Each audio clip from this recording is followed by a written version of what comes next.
Donasi dakwah multimedia Nidaus Salam. Berikan donasi terbaik Anda untuk dakwah dan pendidikan Islam. Bismillahirrahmanirrahim.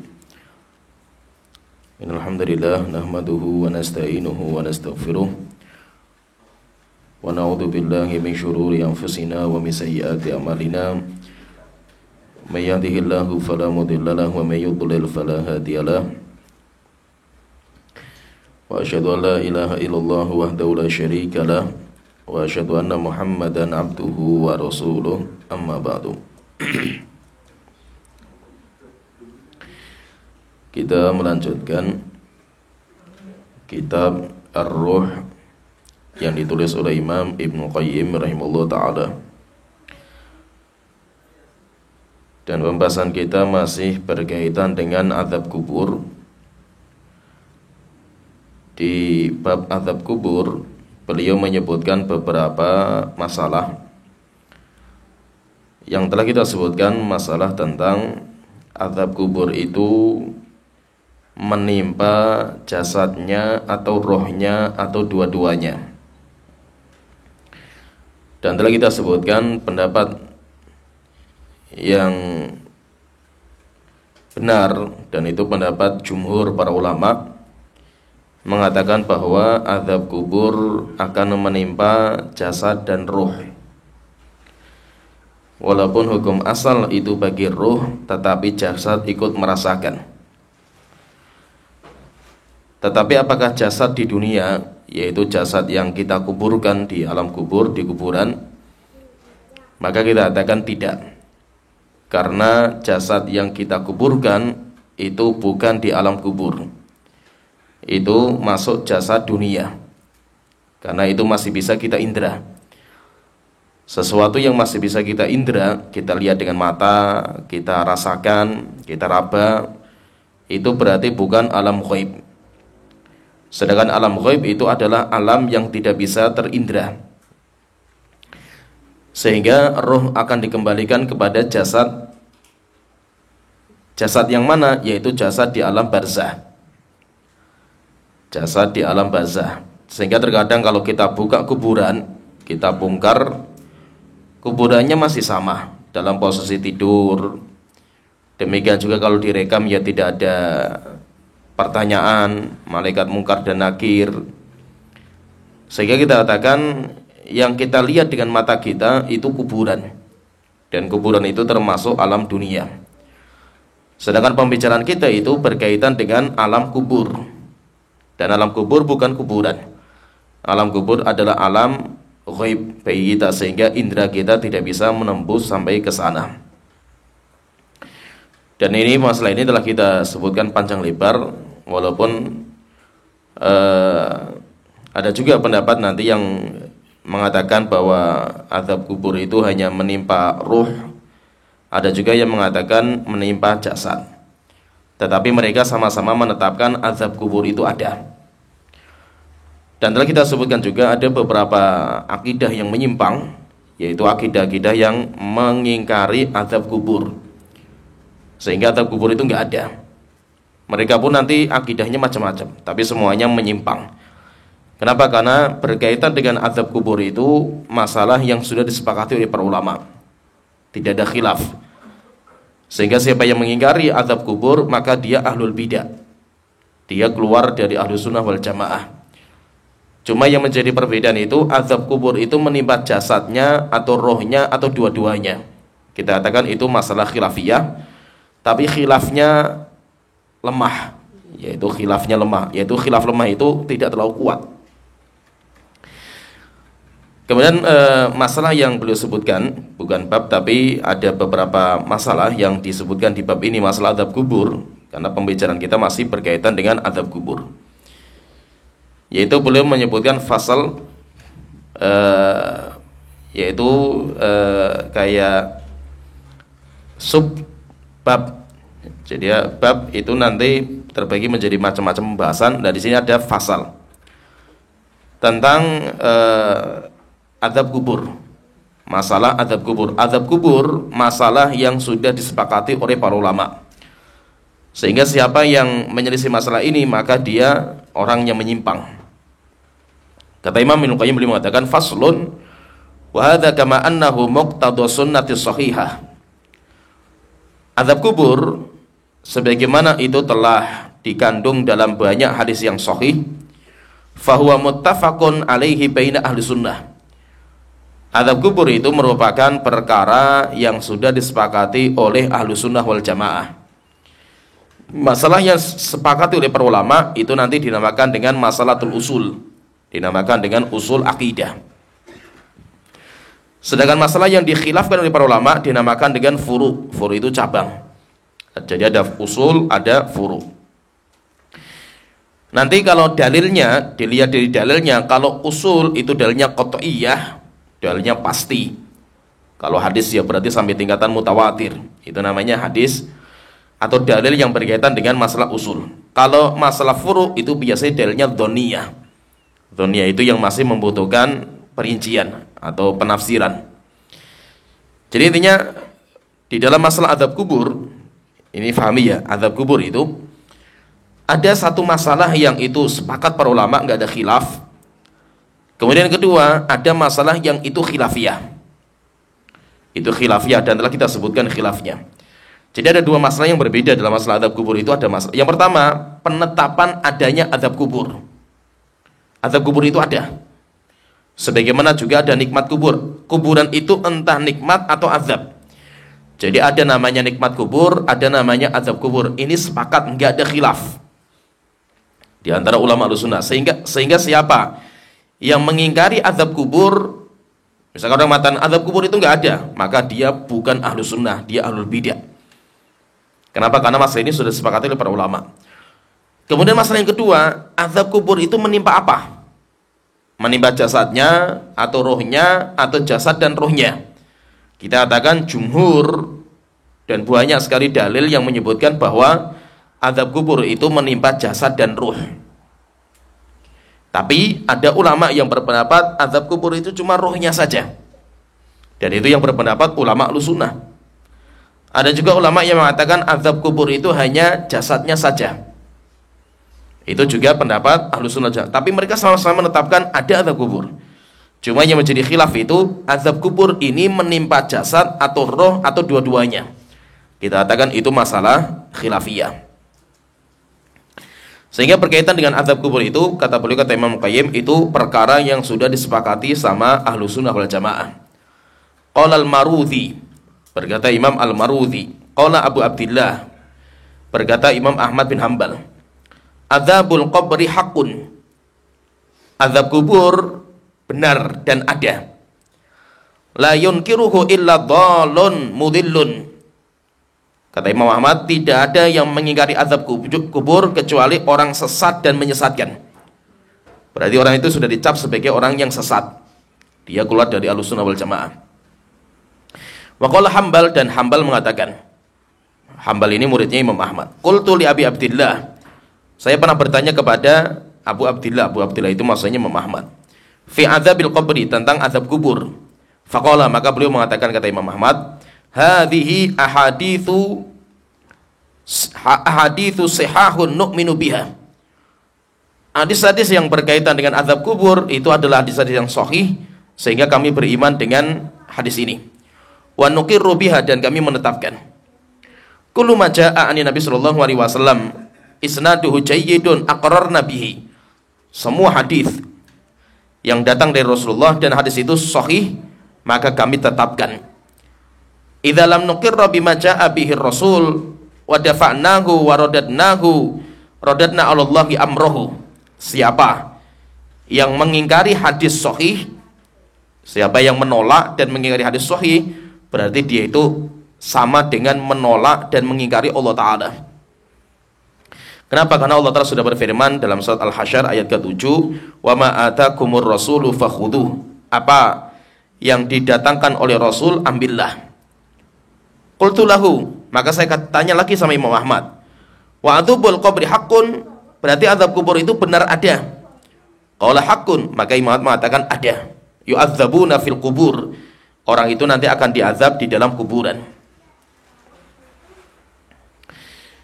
Jadi intinya di sini nanti banyak sekali penukilan ulama-ulama Ahlussunnah wal Jamaah yang semuanya menetapkan bahwa azab kubur itu termasuk poin penting dalam akidah Ahlussunnah wal Jamaah.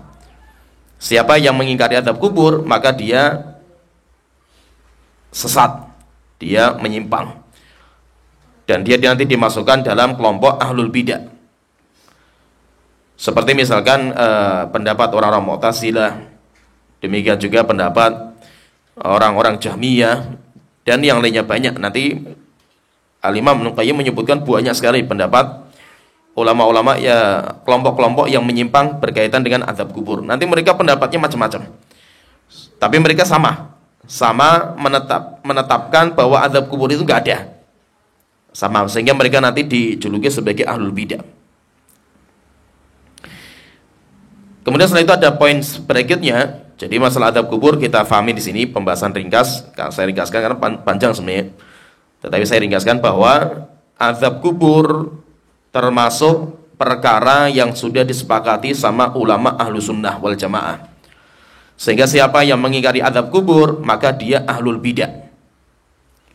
Cuma siapa yang mengatakan azab kubur itu hanya roh saja, karena rohnya itu yang masuk dalam kubur kan cuma rohnya, jasadnya masih di dunia, maka kita katakan dia tidak ahlul bidah. Siapa yang mengatakan azab kubur hanya menimpa roh, maka dia tidak bisa dikatakan sebagai ahlul bidah, karena ada ulama-ulama Ahlussunnah yang berpendapat seperti itu. Sehingga maksudnya itu kita sebagai penuntut ilmu itu kita harus bisa membedakan mana perkara-perkara yang disepakati oleh para ulama dan mana perkara-perkara yang dikhilafkan. Kenapa kita harus tahu masalah ini? Karena berkaitan dengan cara mengingkari, cara menyikapi orang yang berbeda. Orang yang berbeda dengan kita dalam masalah usul itu bisa kita sifati dengan ahlul bidah. Tapi orang yang berbeda dengan kita, tapi perbedaan dalam masalah furu, tidak boleh dicap sebagai ahlul bidah. Walaupun itu berbeda dengan kita, walaupun mengingkari banyak hadis, tetap kita nggak bisa menghukumi sebagai ahlul bidah. Kenapa? Karena ini masalah nggak disepakati oleh para ulama. Sampai Umar bin Abdul Aziz beliau mengatakan, saya nggak terlalu suka kalau para sahabat itu sepakat dalam sebuah masalah. Hanya beliau ditanya, loh kenapa gitu? Kenapa kok sahabat itu kalau sepakat kok nggak terlalu seneng?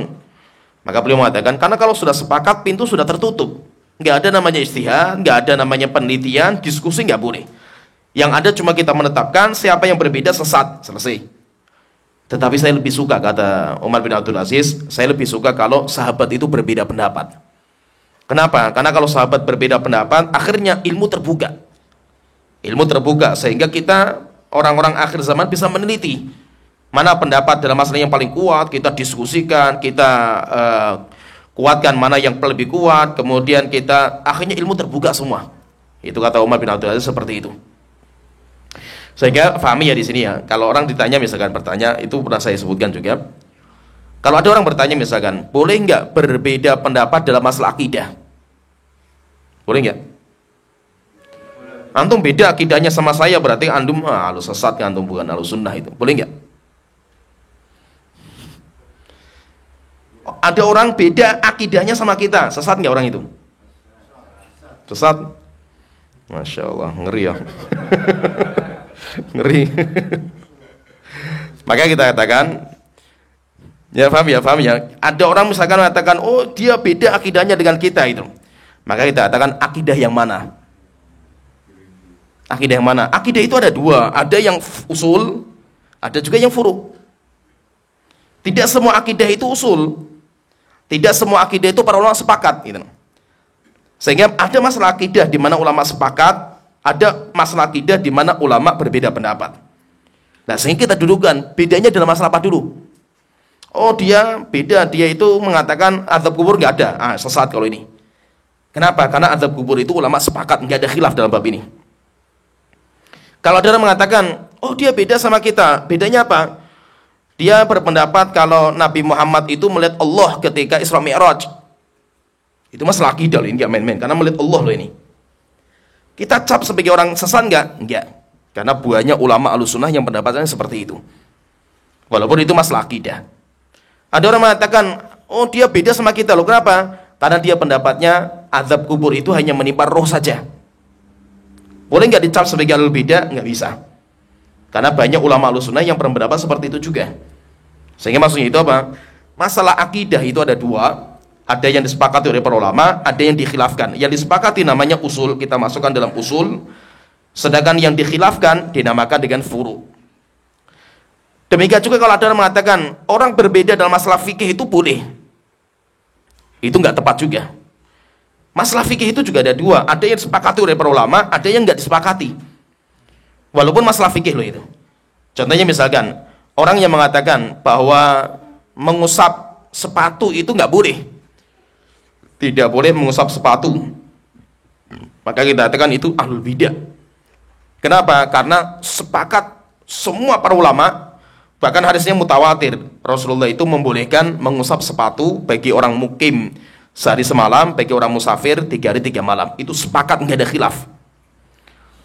Sehingga ulama menjuluki ahlul bidah siapa yang tidak menetapkan ini. Padahal itu masalah fikih. Itu masalah fikih. Maka itu jadi ada masalah yang ulama sepakat, ada juga masalah yang ulama itu berbeda pendapat. Baik itu masalah akidah, demikian juga masalah fikih. Itu pun kita, yaitu masih boleh berbeda nggak? Kita lihat dulu ulama salaf berbeda pendapat nggak dalam masalah ini. Nah, kalau ulama salaf berbeda pendapat, berarti kita katakan ini khilafiyah. Tapi kalau ulama salaf nggak ada khilaf, berarti nggak boleh kita berbeda. Contohnya misalkan orang tanya masalah-masalah yang ada di Indonesia, misalkan masalah-masalah ritual kematian itu. Oh itu kan berarti khilafiyah itu. Khilafnya siapa gitu? Siapa ulama yang membolehkan acara seperti itu mana gitu? Oh itu kan khilaf lah. Kaum muslimin beda pendapat sebenarnya. Bedanya kaum muslimin sekarang nggak dianggap. Yang kita maksudkan dengan khilafiyah itu khilafnya ulama salaf. Apakah ini masalah sudah dibahas di zaman salaf atau tidak gitu? Maka fahami ya perbedaan antara para ulama dalam masalah kunut subuh itu masalah khilafiyah. Dengan perbedaan ulama dalam masalah ritual kematian. Ya, faham ya ritual kematian ini maksudnya itu ada namanya apalah, yasinan, tahlilan atau apalah itu. Kita tahu ini khilafnya di mana dalam masalah nggak ada khilaf itu. Ada orang merayakan yaitu berkumpul di rumahnya orang mati itu nggak dibolehkan gitu. Itu khilafnya siapa? Siapa yang membolehkan gitu loh. Sehingga kok antum bisa mengatakan itu khilaf gitu. Ini nggak khilaf, ini jelas bid'ah. Dan nggak ada khilaf dalam masalah ini karena nggak ada ulama yang menyebutkan khilaf gitu. Kalau orang mengatakan kan sekarang para ulama berbeda pendapat, setiap ormas punya pendapat sendiri-sendiri. Kita nggak akui pendapat ormas. Yang kita akui itu pendapat ulama salafnya siapa? Ulama salafnya siapa? Kalau ada ulama salaf yang berbeda dalam bab ini, kita akui. Bisa dipahami ya, faham ya? Jadi tidak semua perbedaan itu dianggap sebagai perbedaan. Yang dimaksud dengan perbedaan itu adalah perbedaan ulama salaf. Kalau ulama-ulama salaf kita berbeda pendapat, kok kita mendapatkan ada seorang ulama salaf muktabar pendapatnya, kok pendapatnya beda sama yang lain? Itu kita katakan berarti masalah ini masalah khilafiyah. Jadi kita harus pahami seperti itu. Karena penting kita itu bisa membedakan ini masalah yang disepakati, ini masalah yang dikhilafkan. Tujuannya untuk apa? Kita itu kelompokkan seperti ini. Tujuannya dalam menyikapi orang yang berbeda. Maka hati-hati loh, fahami. Ya, saya ingatkan fahami. Antum kalau menghukumi orang dengan sesat, oh si fulan itu sesat akidahnya itu. Nah, kenapa sesat itu? Karena beda sama kita. Julukan sesat itu sudah keluar lagi. Julukan sesat itu sudah keluar. Cap sebagai orang sesat ini sudah keluar. Maka ini julukan ini akan mencari siapa yang layak. Jika yang dituduh itu layak, akan jatuh kepada yang dituduh. Kalau yang dituduh nggak layak, akan kembali tuduhan itu kepada yang menuduh. Dan itu nggak main-main. Maka mengecap orang itu dengan sebuah cap itu bahaya. Bahaya. Nah itu yang berbahaya itu ketika yang bicara ini orang awam. Yang berbicara tentang mengecap si fulan sesat, si fulan kafir, si fulan ahlul bidah. Ini yang mengatakan ini orang awam, ini bahaya sekali. Kenapa? Karena orang awam itu terkadang nggak tahu ini masalah yang dikhilafkan oleh para ulama, ini yang disepakati itu nggak tahu, sehingga bahaya. Sehingga tidak setiap perbedaan pendapat itu harus orang yang berbeda itu kita cap sebagai orang yang menyimpang. Nah itu kata Syaikhul mengatakan laukana ikhtalafal muslimani, jika seandainya setiap dua orang muslim berbeda pendapat, kemudian fabadda'nahu, kemudian saling famatahajara, saling menghajar. Hajar itu memboikot, saling memboikot, saling mentahdzir, maka beliau mengatakan gak akan tersisa ukhuwah imaniyah lagi. Kenapa? Karena semua kita itu berbeda pendapat. Nggak mungkin kita itu sepakat terus dalam semua masalah, nggak mungkin gitu. Mesti kita itu kan terjadi perbedaan pendapat. Nah, jadi intinya dalam masalah akidah itu nanti ada yang sepakat oleh para ulama, ada juga nanti akidah yang dikhilafkan. Nah, sehingga itu harus terus belajar kita itu, supaya kita itu bisa membedakan. Memang kita itu ketika awal-awal ngaji, pasti kita akan melewati fase keras, kaku, saklek, sombong. Itu pasti, nggak mungkin nggak. Pasti kita akan melewati fase itu. Tapi kalau kita terus belajar, akhirnya apa? Nanti sombong, merasa paling benar, itu nanti akan hilang.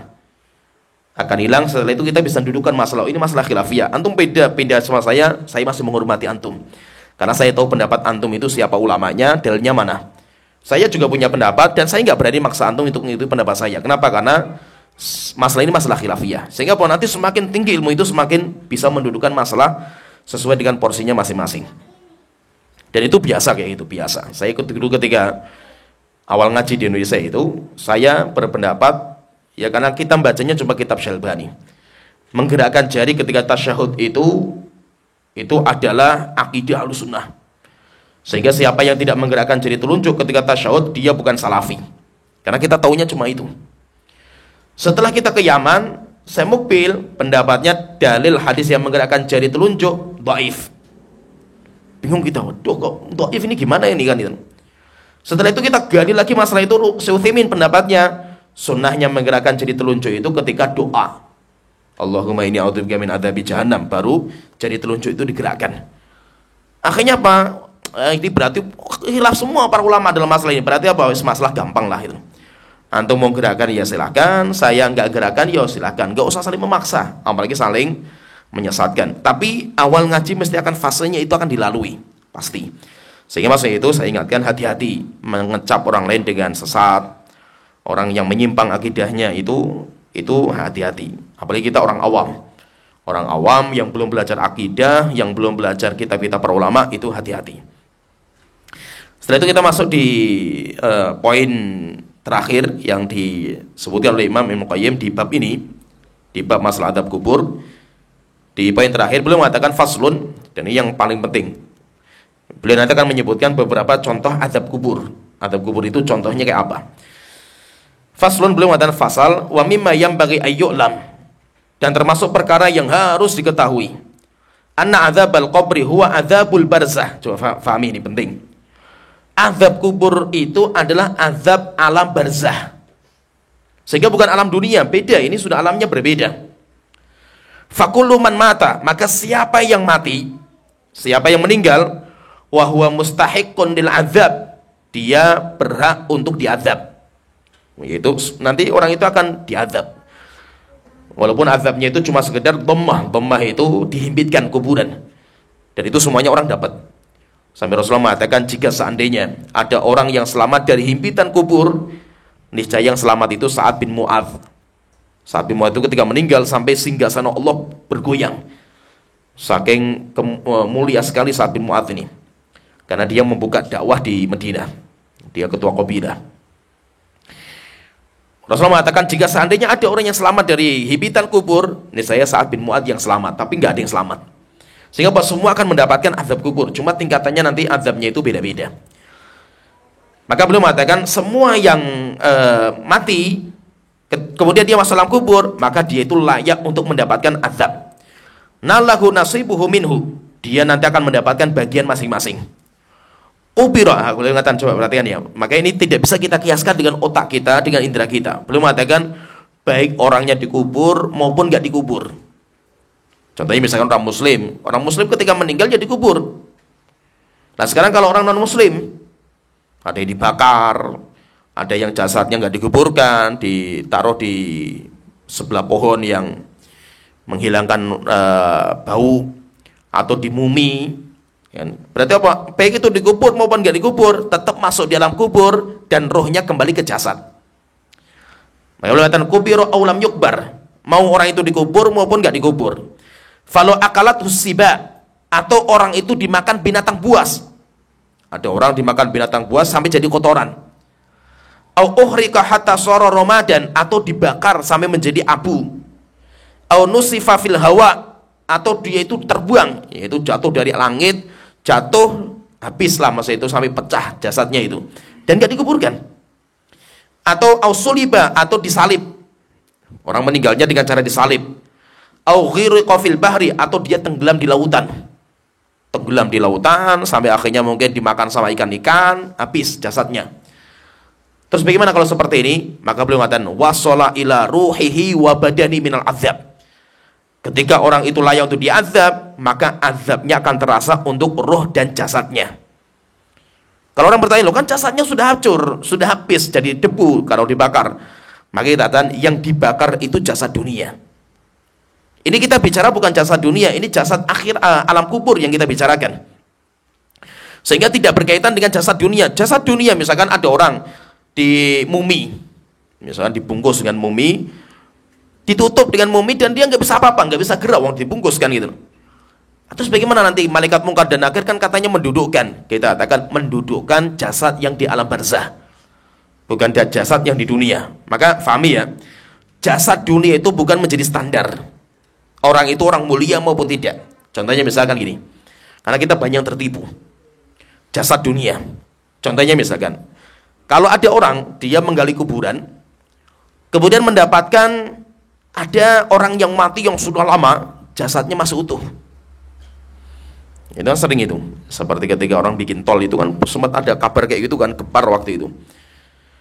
Jadi orang jasadnya masih utuh padahal sudah lama sekali dikuburkan itu. Wah, ini berarti orang hebat, ini wali Allah ini dan yang lainnya itu. Apakah bisa dicap sebagai wali Allah Ta'ala? Nggak bisa. Kenapa? Karena ini jasad dunia. Kalau seandainya gara-gara orang itu jasadnya nggak hancur, jasadnya masih utuh, kok menjadi wali Allah? Fir'aun saja sampai sekarang masih utuh jasadnya. Ya kan berarti Fir'aun lebih wali lagi kan gitu. Fir'aun zaman Nabi Musa kayak apa itu lamanya kan gitu. Sampai sekarang masih ada jasadnya Fir'aun masih utuh. Sehingga bahwa itu bukan standar. Ada orang meninggal langsung dikuburkan, kemudian selisih beberapa hari langsung membusuk. Wah, ini berarti pelaku dosa dan maksiat. Enggak mesti. Kenapa? Karena karakter tanahnya berbeda.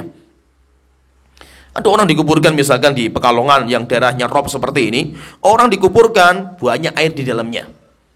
Mungkin sepekan dibongkar sudah hancur tubuhnya karena kena air kan gitu. Sehingga karakter tanah beda. Karakter tanah itu berbeda.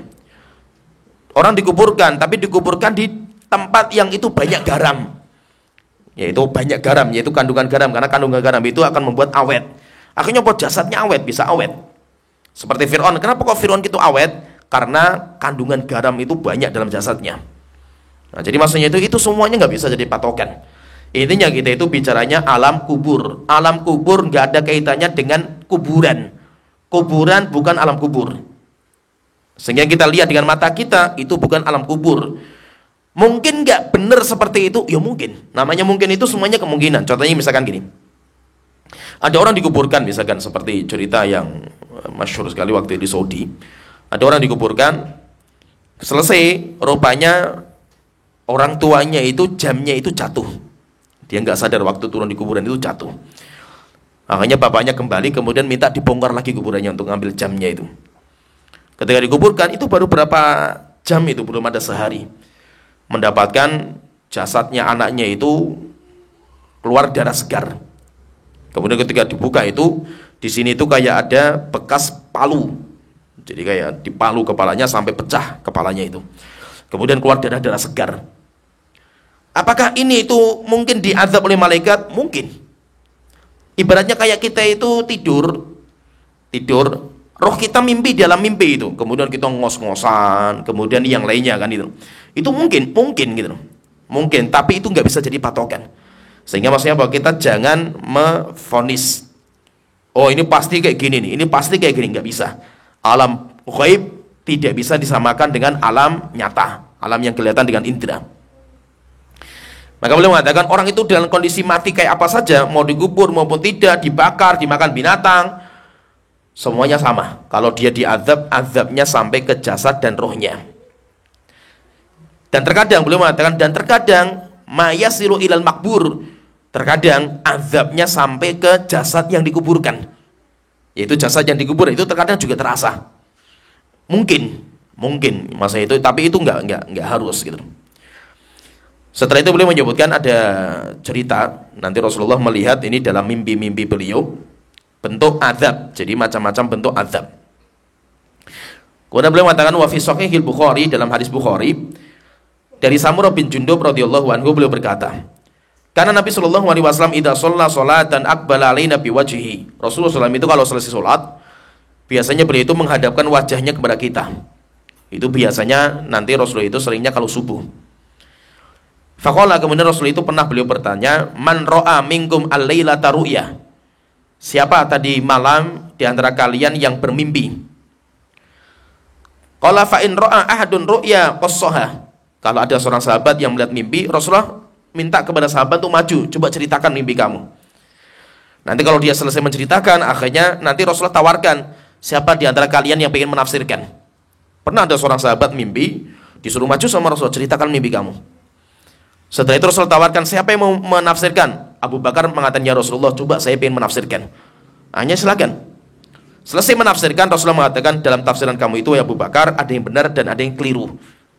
Jadi ada namanya tafsir mimpi itu ada. Tapi yang mengetahui hanya orang-orang yang ahli saja. Fayaqulu masya Allah fasa'alna yauman. Fasa'alana yauman. Pernah Rasul itu bertanya kepada kita, hal ra'a ahadun minkum ru'ya. Apakah ada di antara kalian tadi malam yang bermimpi? Qulnala. Maka kami mengatakan enggak ada ya Rasulullah. Yaitu sahabat enggak ada yang bermimpi. Rupanya yang bermimpi itu Rasulullah SAW, dan mimpinya Rasul itu wahyu. Nabi itu kalau bermimpi, mimpinya Nabi itu benar. Maka itu kalau Nabi tidur nggak boleh dibangunkan. Nabi itu kalau tidur nggak boleh dibangunkan. Maka banyak nabi-nabi itu yang mendapatkan wahyu dari mimpi. Nabi Ibrahim menyembelih anaknya itu kan dalam mimpi. Jadi banyak yang nabi-nabi itu mendapatkan sesuatu dari mimpi, karena mimpinya Nabi dan Rasul itu wahyu. Setelah itu Rasulullah mengatakan, menceritakan, walakinni ra'aitu lailata rajulaini. Saya tadi malam bermimpi, datang dua laki-laki. Laki-laki itu malaikat Jibril, malaikat Mikail, nanti ada. Datang dua laki-laki kepada saya, atayani, semuanya datang, fa'akhudha biyadi. Dua orang ini ngambil tangan saya, yaitu yang satu di kanan, yang satu di kiri. Fa'akhrajani ilal ardil muqaddasah. Kemudian mereka itu, dua orang ini membawa saya sampai ke tempat yang suci, yaitu sampai di Syam, sampai ke Baitul Maqdis, ke Baitul Maqdis. Fa idza rajulun jalisun. Ketika sampai di sana, saya melihat ada orang yang duduk.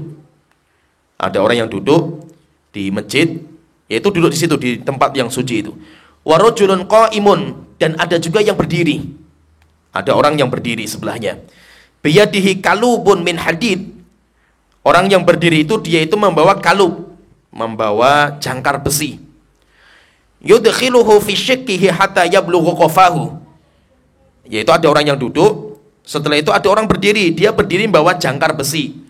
Kemudian jangkar besinya itu ditusukkan di muka sampai tembus muka. Setelah itu ketika sudah tembus ke kulitnya, setelah itu kulitnya disobek dengan jangkar besi itu sampai terkelupas sampai ke belakang.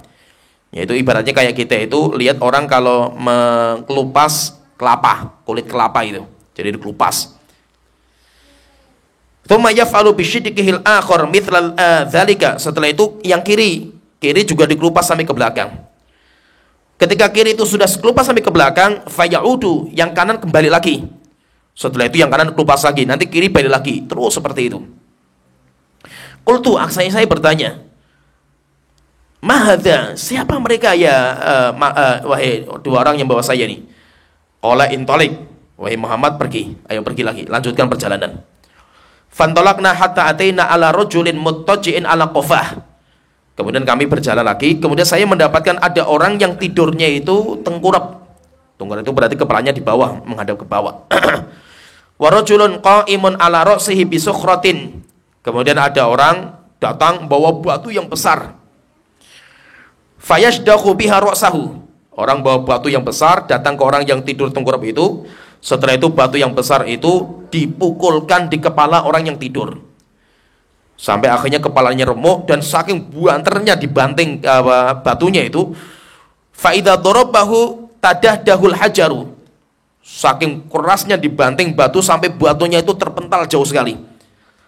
Akhirnya orang itu ngambil batu, Dikejar batunya, setelah itu diambil, datang lagi ke orang itu kepalanya sudah pulih, kemudian dipecah lagi kepalanya. Setelah itu Rasulullah bertanya, "Mahadza, apa ini?" gitu. Maka kedua orang tadi mengatakan, "Intolek, ayo wahai Muhammad, pergi lagi. Jangan berhenti, lanjut." Fantolakna ila naqabin mithla tanur. Kemudian kami berjalan, kemudian kami itu melihat kayak tanur. Tanur itu kayak gentong. Ibaratnya kita itu kayak gentong. Gentong itu besar, tapi di dalamnya itu, di atasnya itu ada untuk masuknya itu kecil. Jadi lubangnya itu kecil. Itu gambarnya kayak itu. A'lahu dhayyikun, yang atas sempit, wa asfaluhu wasi', yang bawahnya besar. Yuqadu tahtahu narun, di bawahnya dibakar. Jadi ada kayak gentong, kemudian dibakar bawahnya itu. Fa idza fihi rijalun wa nisaun uratun. Saya melihat ke dalam ada apa itu? Tiba-tiba saya lihat ada laki-laki perempuan yang telanjang sedang digodok. Jadi wadahnya ditutup, setelah itu bawahnya dibakar. Fayatihil lahabu min tahtihim. Ketika sudah panas apinya itu, akhirnya panasnya itu sudah sampai ke dalam. Fa idza iqtaraba irtafa'u. Akhirnya mereka itu semuanya naik ke atas saking panasnya. Kemudian mereka nangis, kemudian teriak saking panasnya, saking perihnya. Maka saya bertanya, "Mahadza, ini apa ini?" Maka dua malaikat tadi mengatakan, "Intolek wahai Muhammad, ayo pergi." Fantolakna, akhirnya kami pergi lagi. Hatta ataina ala nahrin min dam. Sampai kami melewati sungai yang warnanya darah, yaitu sungai darah. Fihi rajulun qaimun, di mana di dalam sungai itu ada orang, di sampingnya itu orang yang berdiri, dan dia itu sudah mengumpulkan batu banyak. Wala wasitin nahri rajulun baina yadihil hijarah, yaitu ada orang yang berenang, setelah itu ada yang di sampingnya itu orang yang sudah mengumpulkan batu-batuan. Akhirnya yang berenang itu kalau sudah capek berenang, sudah nggak kuat, akhirnya dia mampir ke samping. Ketika sudah sampai di samping, dipegang kepalanya sama yang bawa batu-batu itu, disobek mulutnya, kemudian batunya dimasukkan ke mulut-mulutnya. Nanti kalau sudah penuh, kemudian mulutnya ditutup, suruh lagi renang. Setelah itu renang capek lagi, belok ke sana, disobek lagi mulutnya, dimasukkan lagi batu-batuan lagi. Setelah itu Rasulullah mengatakan, "Mahadza, apa ini?" Maka malaikat mengatakan, "Intolek, pergi wahai Muhammad, jangan berhenti di sini." Fantalaqna hatta ataina ila rawdatin khadra. Kemudian setelah itu kami berjalan lagi sampai kami itu datang ke sebuah kebun yang warnanya hijau. Kebun itu fiha syajaratun azimatun, di kebun itu, di taman itu ada pohon yang besarnya luar biasa, kata Rasulullah, besar sekali pohonnya itu. Fa fi asliha syekhun wasibyan, dan di akarnya pohon itu, di bawahnya itu, di akarnya itu ada orang tua dan ada anak-anak kecil yang sedang bermain. Fa idza rajulun qaribun minasyajarati, dan ada juga orang yang dekat dengan mereka, dengan orang tua dan anak-anak yang sedang bermain itu. Di sampingnya itu ada orang yang dia itu sedang mengumpulkan daun-daun.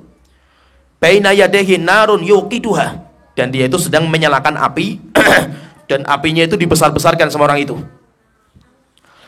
Ya, itu berarti di pohon itu ada orang tua, sekeliling orang tua itu ada anak-anak, kemudian ada orang yang sedang menyalakan api di situ dan apinya dibesarkan. Fas'ada bi asyajarata. Tiba-tiba dua malaikat tadi membawa saya naik ke atas pohon. Disuruh ke atas. Fa'adkholani daron lam ara qattu ahsana minha. Saya naik ke atas sampai saya itu dimasukkan sebuah rumah di atas pohon. Rumah yang sangat indah sekali. Kata Rasulullah, dan saya nggak pernah melihat rumah seindah itu. Fiha syuyukhun wa syubban. Akhirnya saya masuk ke rumah itu. Saya mendapatkan dalam rumah itu ada orang-orang tua dan ada anak-anak muda yang sedang berkumpul. Ada orang-orang tua dan anak-anak muda yang mereka sedang berkumpul. Tsumma sa'ada bi, kemudian setelah itu saya disuruh naik lagi.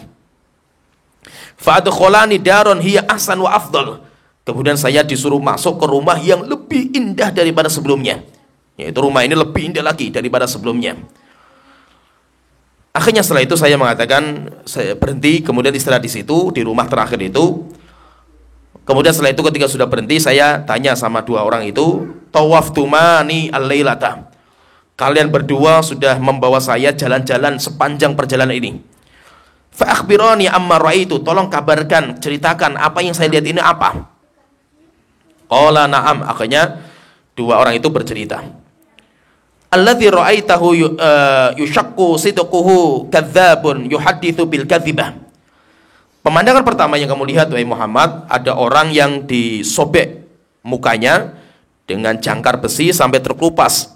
Yang kanan, kemudian setelah itu yang kiri. Siapa itu? Orang yang berdusta. Dia ngomong satu kalimat dusta, kemudian tersebar. Walaupun mungkin tujuannya dusta, atau tujuannya bercanda, atau tujuannya fitnah, tapi tersebar setelah itu. Padahal itu dusta. Orang yang ngomong tahu kalau itu dusta, maka nanti azabnya di alam kubur seperti ini. Yaitu dia itu mengucapkan kalimat dusta, yang dia itu ngomong cuma satu orang, tapi satu orang diviralkan. Ya wis, akhirnya kalimatnya viral setelah itu. Apa kata malaikat ini? Fatuh malu anhu hatta tablughul afaq. Ketika dustanya sudah tersebar, fayusna'u bihi ila yaumil qiyamah. Orang itu akan diazab seperti itu terus sampai datang hari kiamat. Coba perhatikan ya. Ketika Rasulullah mengatakan orang itu akan diazab seperti itu sampai nanti datang hari kiamat, berarti ini azab bukan di hari kiamat. Ini azab bukan di hari kiamat. Ini adalah azab sebelum hari kiamat. Karena Rasulullah mengatakan yusna'u bihi ila qiyamah. Orang itu akan disiksanya terus seperti itu sampai datang hari kiamat. Berarti ini menunjukkan ini itu azab kubur sebelum hari kiamat. Ini bukan di neraka jahanam, tetapi ini di alam kubur. Walladzi ra'aitahu yushdaqu ra'suhu. Sedangkan orang yang kamu lihat wahai Muhammad, yang kepalanya dia tiduran kemudian dipecah dengan batu yang besar. Farajulun 'allamahullahul Qur'an. Siapa itu? Orang yang Allah berikan karunia sampai dia bisa menghafal Quran. Orang yang hafal Quran, fanama anhu billail, tapi dia tidur ngorok sampai tidak sholat. Itu nanti orangnya seperti ini, diadab seperti ini. Walam ya, malam harinya nggak sholat, walam ya'mal bihi fin nahar, siang harinya tidak mengamalkan isi kandungan ilmu yang dia miliki. Yuf'alu bihi ila yaumil qiyamah, nanti disiksa seperti ini sampai hari kiamat. Wa amal ladzi ra'aita fil naqab, sedangkan yang kamu lihat kayak tungku yang di dalamnya itu ada orang-orang yang telanjang, maka siapa itu? Itu adalah zunah, orang-orang yang berzina. Walladzi ra'aitahu fin nahri, sedangkan yang di sungai darah, yang berenang setelah capek nanti mampir ke samping, dipegang kepalanya sama malaikat-malaikat yang sudah mengumpulkan batu, kemudian mulutnya disobek, batu-batu dimasukkan. Siapa itu? Akilur riba, pemakan riba. Orang-orang yang dia itu makan riba. Wa amma syekhul ladzi fi asli syajarati, sedangkan kan pohon, ada pohon besar, kemudian setelah itu ada orang tua. Orang tua yang ada di akar pohon itu siapa? Yang bermain sama anak-anak itu Nabi Ibrahim. Wasibyan haulahu fa'auladun nas, sedangkan anak-anak kecil yang bermain-main bersama Nabi Ibrahim itu adalah anak-anak kecil yang meninggal dunia sebelum balik. Nanti ada riwayat Rasulullah langsung ditanya, ya Rasulullah, apakah anaknya orang kafir juga ya Rasulullah? Rasulullah mengatakan iya, termasuk anaknya orang kafir yang meninggal sebelum balik, maka nanti diasuh sama Nabi Ibrahim. Walladzi yuqidun nar, sedangkan orang yang menyalakan api, di bawah pohon itu nyalakan api, kemudian apinya dibesar-besarkan sampai besar. Famalik, itu adalah malaikat Malik, khazinun nar, penjaga neraka. Wa darul ula daru amatil mu'minin. Setelah itu kan Rasulullah naik ke atas sampai masuk ke sebuah istana besar, rumah yang besar yang indah. Maka Rasulullah mengatakan itu surga untuk orang-orang yang beriman. Wa amma hadhihi dar, sedangkan rumah ini yang sekarang kita istirahat di sini, yaitu rumah yang lebih tinggi, yang lebih indah lagi. Maka malaikat mengatakan ini adalah rumah atau tempat tinggalnya para syuhada. Ini adalah tempat atau rumahnya para syuhada. Setelah itu dia mengatakan fa ana Jibril. Baik Muhammad, saya Jibril.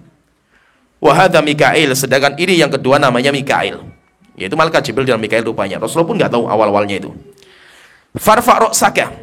Baik Muhammad, coba kamu lihat, angkat kepalamu ke atas, lihat ke atas. Farafa'tu ra'si, akhirnya saya melihat ke atas. Saya melihat ke atas, fa idza qasrun mithlu sahabah. Sahabah, saya melihat sebuah istana yang luar biasa indahnya itu, melebihi sebelumnya itu. Indahnya itu kayak awan, yaitu indah lah, nggak bisa dibayangkan itu. Rasulullah ketika melihat rumah yang indah itu, Maka kedua malaikat mengatakan, dzaka manziluka. Muhammad, itu yang kamu lihat itu adalah rumah kamu. Qultu, kemudian saya bertanya kepada dua malaikat ini, da'ani adkhulu manzili. Kalau seperti itu tolong izinkan saya untuk masuk ke rumah saya. Maka kedua malaikat mengatakan, innahu baqiyalaka umrun. Wahai Muhammad, enggak boleh. Kamu belum boleh masuk dalam rumah kamu. Kenapa? Karena kamu masih punya umur lam tastakmilhu, di mana kamu belum menyempurnakan. Yaitu apa? Kamu masih di dunia, enggak boleh. Kamu selesaikan dulu kehidupan dunia, setelah itu baru kamu boleh memasuki rumah kamu. Lawis takmal tahu ataita manzilaka. Kalau kamu nanti sudah menyelesaikan umur kamu di dunia, kamu nanti baru boleh masuk ke rumah kamu. Ini hadis sahih, dikeluarkan oleh Imam Bukhari. Kata Imam Ibnu Qayyim setelah itu beliau mengatakan, wa hadza nassun fi adzabil barzah. Hadis ini jelas sekali sebagai dalil tentang adanya azab kubur. Azab kubur. Fa inna ru'yal anbiya wahyun. Kenapa? Karena mimpinya para nabi itu wahyu. Mutabiqun lima fi nafsil amri, dan itu pasti sesuai dengan kenyataan. Ini tadi kita sudah melihat banyak sekali kejadian. Ada juga riwayat yang lain dikeluarkan oleh Imam Tahawi dari Abdullah bin Mas'ud, dan hadis ini disahihkan oleh Syalbani dalam kitab Silsilah Shahihah. Dari Abdullah bin Mas'ud radhiyallahu anhu, beliau bercerita, Rasulullah sallallahu alaihi wasallam beliau bersabda, umira bi abdin min ibadillah.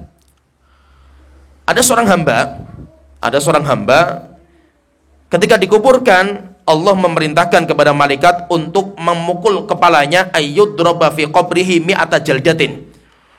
Dipukul 100 kali pukulan. Falam yazal yas'alullah, tapi hamba itu terus minta sama Allah Ta'ala keringanan, terus berdoa sama Allah Ta'ala terus, hatta syarat wahidatan, sampai akhirnya dari 100 hukuman dia diringankan menjadi 1 pukulan. Fantala aqabrahu alaihi naron, dengan 1 pukulan dia dipukul sama malaikat, memercikan api sampai kuburannya semua kebakar dengan api itu. Yaitu 1 pukulan saja itu sampai memunculkan api di dalam kuburannya. Falamma irtafa anhu afaqah, sampai orang itu pingsan ketika dipukul saking kerasnya pukulan. Setelah itu ketika sudah selesai, orang itu sadar. Kemudian setelah itu dia itu ketika sadar, kemudian dia tanya sama malaikat yang memukul, alama jallatumuni, kenapa kalian itu memukul saya? Dosa saya itu apa? Lalu maka malaikat mengatakan, disebutkan nanti dosanya itu ada 2. Kesalahan dia itu ada 2. Innaka sholaita sholatan bi ghairi tahurin. Karena kamu sholat dan kamu tidak wudhu dengan cara yang benar. Sholat, dia sholat, orang mukmin sholat, cuma wudhunya nggak benar. Wudhunya nggak benar. Biasanya itu sholat yang wudhunya salah itu, wudhu yang nggak benar itu biasanya di tungkak kaki. Itu seringnya di situ. Maka itu Rasulullah pernah mengatakan kepada para sahabat yang dia itu wudhunya itu tungkaknya nggak kena air. Tungkak, paham ya tungkak ya? Tungkak itu yang belakang itu nih. Jadi itu atasnya tungkak. Yang biasanya jarang kena air. Kalau nggak dipakai kaki, kalau nggak pakai tangan digosok biasanya nggak kena air. Tapi kalau cuma disiram tok itu seringnya nggak kena. Rasulullah mengatakan waidun lil aqabi minan nar, celaka bagi aqab, yaitu itu tungkak-tungkak yang nggak kena air sehingga nanti akan dibakar di api neraka jahanam. Jadi yang pertama, kenapa orang itu diazab? Innaka sholaita sholatan bi ghairi tahurin, karena kamu sholat tanpa bersuci. Maksudnya bersuci itu apa? Dia tetap berwudu, cuma wudunya nggak sah. Yang kedua, wa mararta ala madzlumin falam tansurhu, kamu melewati orang yang dizolimi dan kamu tidak mau menolongnya. Akhirnya orang itu diazab di dalam kuburannya. Kemudian setelah itu beliau menyebutkan ada riwayat banyak, tapi saya pilihkan karena ada yang beberapa riwayat yang lemah. Saya pilihkan yang riwayat yang kuat saja. Ada juga riwayat yang dikeluarkan oleh Imam Abu Dawud, dan hadis ini disahihkan oleh Syalbani. Dari hadis Anas bin Malik radhiyallahu anhu, beliau berkata, qala Rasulullah sallallahu alaihi wasallam, Rasulullah SAW beliau bersabda, ini cerita ketika Isra Mi'raj kali ini. Rasulullah ketika Isra Mi'raj, lamma urija bi marartu bi qaumin.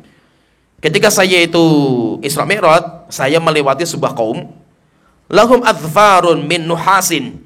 Mereka itu punya kuku-kuku dari tembaga. Yakhmisuna wujuhahum wa sudurahum, di mana mereka itu mencakar wajah-wajah mereka dan dada-dada mereka dengan kukunya. Fakultu man haula, siapa mereka ya Jibril? Maka malaikat Jibril mengatakan alladzina ya'kuluna luhumun nas. Mereka itu adalah orang-orang yang makan dagingnya orang. Wa yaqauna fi a'radihim, dan mereka adalah orang yang mencabik-cabik martabat orang, harga diri orang, yaitu apa? Ghibah, fitnah, itu nanti orangnya seperti itu. Kemudian nanti ada riwayat juga tentang hukuman orang yang tidak puasa Ramadan. Ada juga Rasulullah melihat itu, tidak puasa Ramadan tanpa udzur syar'i. Rasulullah melihat mereka itu digantung, kakinya di atas, kepalanya di bawah. Setelah itu datang malaikat membawa pisau, kemudian dikuliti hidup-hidup. Sampai mereka menangis, teriak. Rasulullah tanya, ini siapa ini wahai malaikat Jibril? Maka Jibril mengatakan mereka adalah orang-orang yang tidak puasa tanpa udzur yang syar'i. Kemudian di antara pemandangan lagi dalam riwayat yang lain, Rasulullah melihat ada wanita-wanita yang dijejer. Wanita-wanita yang mereka itu dijejer banyak sekali dan mereka telanjang. Setelah itu datang ular, giginya, taringnya itu tajam. Setelah itu ular itu makan susunya mereka. Jadi susunya itu digigit-gigit sama ular sampai bercucuran darah. Nah, siapa itu? Maka Rasulullah tanya, siapa mereka ya Jibril? Maka malaikat Jibril mengatakan haula illawati yamna'na auladahunna albanahunna. Mereka adalah wanita-wanita yang tidak memberikan ASI kepada bayinya. Yaitu punya ASI tapi tidak diberikan kepada bayinya. Berarti menzalimi anak itu, menzalimi bayinya. Kemudian setelah itu beliau menyebutkan hadis yang berkaitan dengan dua kuburan yang sedang diazab. Hadis yang masyhur dari Abdullah bin Abbas, Rasulullah SAW ata ala qabrain, beliau pernah melewati dua kuburan. Kemudian Rasulullah mengatakan innahuma la yu'adzabani, keduanya sedang diazab. Fi ghairi kabirin, padahal bukan dosa besar. Amma ahaduhuma fakana ya'kulu luhumun nas. Yang pertama karena dia itu makan dagingnya orang. Yaitu makan dagingnya orang itu ya namimah, ghibah, fitnah, itu makan daging orang. Wa amal akharu fakana sahibun namimah. Jadi ada yang namimah, kemudian kalau yang itu ada riwayat yang lain itu karena dia itu tidak menjaga kencingnya. Tsumma da'a bi jaridatin, setelah itu Rasulullah minta satu pelepah kurma, kemudian fasyaqqaha nisfain, kemudian disigar jadi dua, setelah itu ditancapkan. Setelah itu Rasulullah mengatakan asa ayyukhaffaf anhuma madamat rutbataini. Semoga azab mereka diringankan selama pelepah kurma ini masih basah. Setelah itu kata Imam Al-Qayyim beliau mengatakan waqad ikhtalafan nas fi hadaini.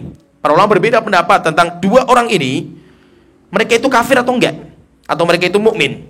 Hal kana kafiraini aw mu'minaini, apakah mereka itu kafir atau mukmin? Qila, ada ulama yang mengatakan kana kafiraini, dua orang itu kafir. Setelah itu nanti mereka menyebutkan hujahnya apa saja yang mereka sebutkan. Setelah itu yang kedua, pendapat yang kedua, kana muslimaini, mereka semuanya itu dua orang muslim, cuma mereka itu punya dosa yang dianggap remeh lah oleh orang-orang seperti itu. Maka mereka itu diazab. Menunjukkan apa? Menunjukkan berarti azab kubur itu ada.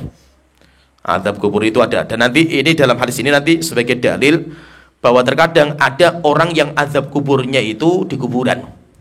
Ada orang itu yang azab kuburnya itu di kuburan, tapi nanti alam kubur itu beda-beda. Jadi alam kubur itu di mana? Nanti insya Allah ada bab sendiri. Alam kubur itu di mana? Ada sebagian ulama yang mengatakan alam kubur itu ada yang di kuburan. Ada yang di kuburan, tapi nggak semuanya di kuburan, tapi ada yang di kuburan. Intinya di sini nanti banyak sekali ada riwayat-riwayat yang lain. Intinya bahwa azab kubur itu ada. Azab kubur itu ada dan Rasulullah pernah melihat bagaimana azab kubur, sehingga berarti kuburan itu cuma satu dari dua kemungkinan. Kuburan itu cuma satu dari dua kemungkinan. Yang pertama, raudhatun min riyadil jinan. Kuburan itu adalah taman dari taman-taman surga. Atau yang kedua, hufratun min hufran niran. Kuburan itu bisa menjadi jurang dari jurang-jurang api neraka jahanam. Sehingga kuburan itu cuma satu dari dua pilihan. Entah itu menjadi kenikmatan bagi orangnya, atau kuburan itu menjadi azab. Siapa yang mengingkari nikmat kubur atau azab kubur, maka dia orang yang menyimpang. Ya, sampai sini pembahasan kita. Nanti insya Allah kita masuk di bab yang ke-7 di pertemuan berikutnya. Nanti ada masalah bagaimana kita menjawab hujahnya orang-orang yang menyimpang, orang-orang yang mengingkari azab kubur. Nanti beliau membahas panjang sekali. Sampai sini wa akhiru da'wana alhamdulillahirabbil alamin wa Muhammad wa ala alihi wa sahbihi ajmain.